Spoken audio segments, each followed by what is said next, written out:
इस वाले क्वेश्चन में अगर बात करोगे तो आई थिंक आपको parallel capacitor has डायरेक्ट्रिक slab of dielectric constant K between its plates cover 1/3 area of its plates as shown in the figure. Okay. And dielectric total capacitance of capacitor C is while that of portion with the dielectric in between is C1. When the capacitor is charged, the plate area covered by dielectric get charge Q1 and rest of area get charge Q2. Electric field in dielectric even and that in the other portion is E2. ठीक है। एक minute.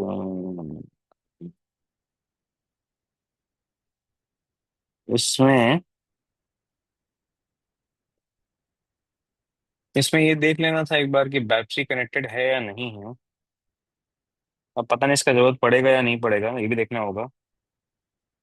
एक बार मैं try करता हूँ पूरा एक बार solve करने के लिए, ठीक है। तो लेट्स से ये C1 है। ठीक है, धीमे धीमे पहुंचते हैं। ये C1 होगा, ये C2 होगा। तो C1 कितना हो जाएगा? तो एरिया A/3 है। तो A/3 epsilon not डायरेक्ट्रिक is K upon क्या फॉर्मूला होता है? A epsilon by D। तो ये D आ जाएगा, ये C1 आ जाएगा। और C2 निकालोगे जब, तो 2A/3 एप्सिलॉन नॉट D आ जाएगा। तो आई थिंक C1/C2 पूछा है क्या? अच्छा, C/C1 पूछा है। तो C जो है I think, C1 C plus क्या सी है? टू C जो है टोटल कैपेसिटेंस है। तो C/C1 का बेसिकली मतलब हो गया। अच्छा, दोनों कैपेसिटर C1 C2 जो इंडिविजुअली ऊपर नीचे हैं, they will behave like a parallel capacitor, दो डायरेक्टली उनको ऐड हो जाएंगे। तो C का मतलब बेसिकली C1 + C2 ही है अपॉन C1। तो यहाँ से अगर आप देखोगे तो 1 + C2/C1 आ रहा है। ठीक है। तो C2/C1 दिस इज C2। अच्छा, यहाँ तक चीज नहीं नहीं मेंशन किया। यहाँ पे C2 है, यहाँ C1 है। दोनों उठा के डिवाइड करोगे तो आई थिंक A/0/D और 3 कैंसिल हो जाएगा। A/0/3D है ना। तो यहाँ पे बचेगा ऊपर 2 और नीचे बचेगा डायरेक्ट्रिक कांस्टेंट तक K। तो आई थिंक ये आंसर 2 + K/K आ जाएगा। तो ये ऑप्शन तो मुझे लग रहा है सही है। बोलो, ये क्लियर हुआ या नहीं? Option, yes this sir. Option clear to you? फिर इसके बाद बात करते हैं इलेक्ट्रिक फील्ड की। ठीक है।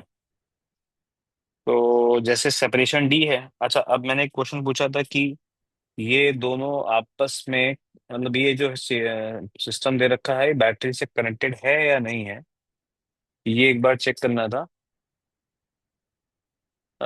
when the capacitor is charged, the area covered by the dielectric is C1 and most of charge is Q2। तो इसमें मेंशन नहीं है आई थिंक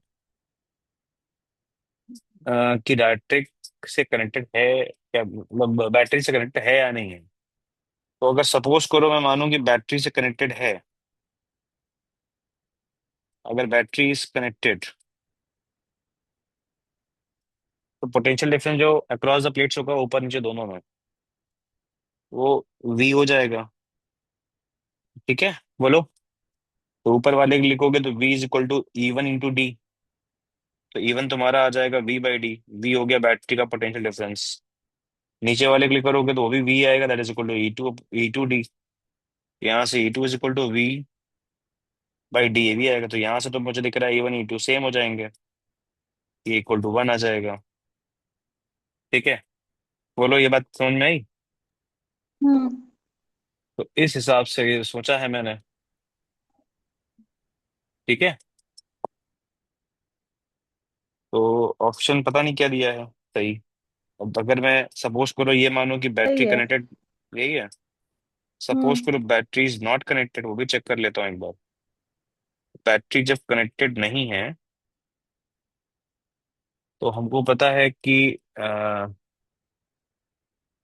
हम्म,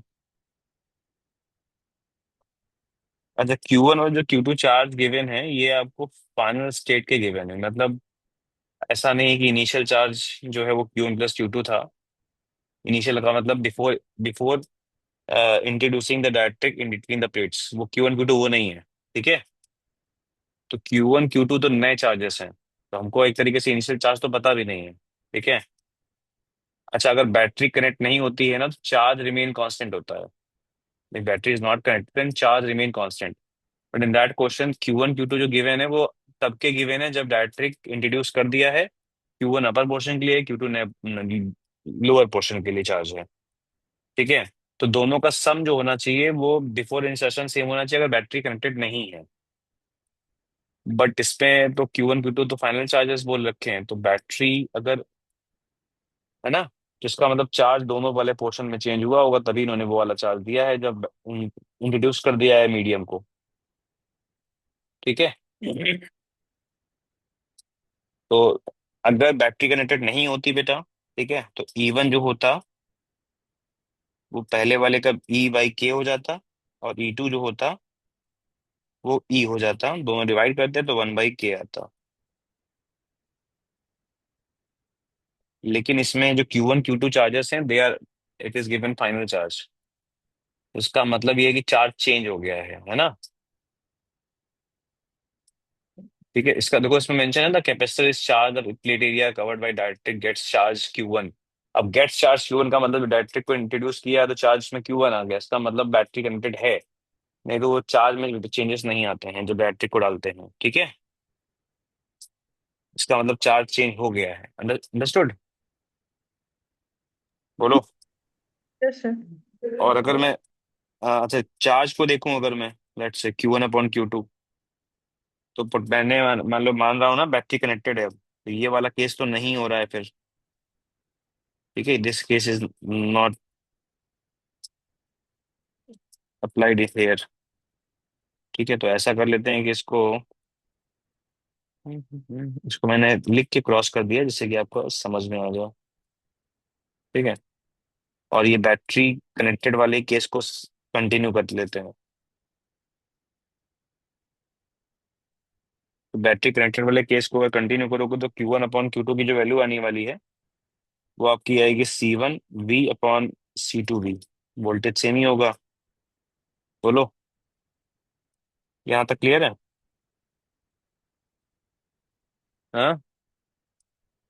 हम्म। तो C1/C2 जो होगा वही आंसर में आ जाएगा। तो C1 कितना था हमारा ऊपर? A/3 ε0 K/D, है ना। और ये 2 ε/3D। तो सॉल्व करोगे तो इसमें ना पता है K/3 आएगा। इन्होंने T/K दे रखा है इसलिए वो आंसर गलत है। ठीक है। बोलो।